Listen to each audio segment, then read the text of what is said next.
With great power comes great responsibility. My content existed because I tried my very hardest to be an absolute and utter realist, especially with uncomfortable truths.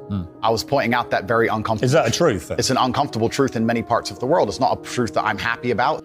I don't want to be seen as a negative influence in the world. I know that there's a whole bunch of men. I get thousands of emails a week from men whose lives I've saved. I get thousands of emails a week from men who are on the verge of suicide and I've saved their lives.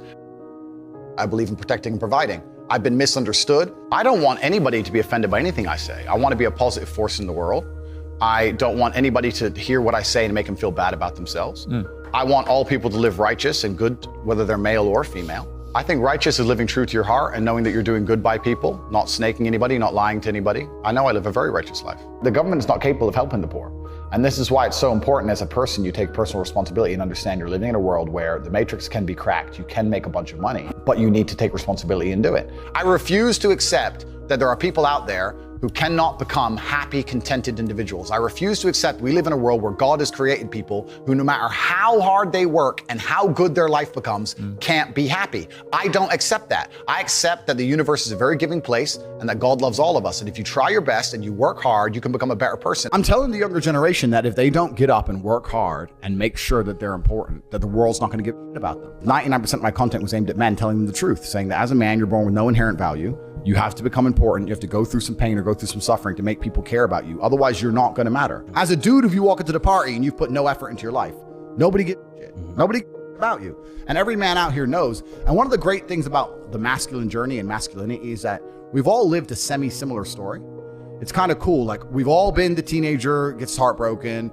We've all been unimportant. We've all like worked hard and then started to get some clout. And then we've all kind of lived the same kind of journey. So I say to everybody out there, yeah, if you don't follow that path and follow that journey and in one way or another get to the top, whether it's fighting, whether it's comedy, whether it's musician, whatever it is, if you're just going to stay somewhere near the bottom and then at the age of 44, email me saying I'm depressed, well, of course you're depressed. Loser. Yeah. But that was your choice because you have to build yourself as a man. And if you decide not to build yourself, then your life's going to suck. My main message is to resist the slave mind, to understand that every single thing you're being told has an agenda behind it or you wouldn't be told it otherwise, to examine every strongly held belief you have and try and identify where it comes from and why you have it. I sit and argue with people, I discuss things with people, and they so fervently believe a point. And I say, why do you believe that so much? Like, do you have personal experience? No, but I saw the news. The news told you X, and now you are desperate. You will sit here for hours arguing that point. A lot of people are completely empty vessels ready to be programmed. And I try and tell people, listen, to just stop for a second and understand that the things they're telling you to believe are not necessarily for your benefit.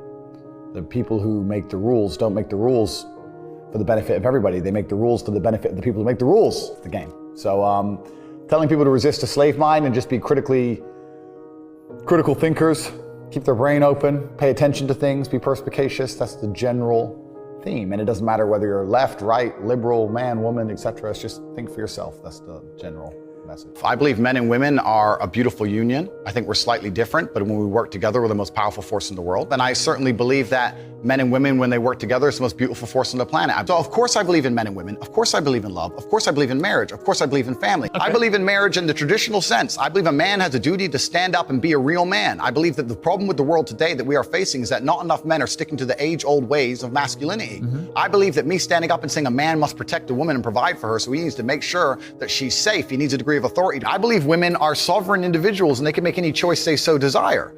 I think that it's important that we remember that a man has a duty. I think I certainly in my relationship have a financial responsibility to provide for my woman. My woman would never have to work unless she wanted to because I'm the kind of person who works hard enough. And I'll make another point that needs to be said. The number of women who have stood up and stuck up for me is ignored. Thousands of women are making videos saying, I've met Andrew Tate, he's such a nice guy. I wish I had a man like Andrew Tate who felt responsible to protect and provide for me. You know what? I do belong to my husband. That's why I married him and I love him. We ignore the thousands of women who stood up and stood by me and said everything I said is true. This is that there's a large contingent of men who still want to make money, go to the gym, be strong, drive a fast car, be traditionally masculine, and don't want to be shamed for that. And I believe that feeling depressed is real. I don't believe depression as a clinical disease is real. No. I think PTSD is very real. Unfortunately, I have some friends who suffer from that.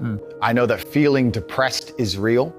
I believe that the number one power you have against these things are trying to take control of your own mind and affecting your own life. I believe that it's not healthy to hand over all your power and believe that depression is an outside disease that you can't affect. I know that when I've had difficult periods in my life, and also many of my friends, like I've said, suffer from PTSD and been through terrible things. I've lived a very difficult life, and I know people who have, that the things that made them feel better is when they woke up and said, you know what, I'm not gonna allow this to damage me anymore. I'm gonna take responsibility. I'm gonna get up and I'm gonna fight this as hard as I can.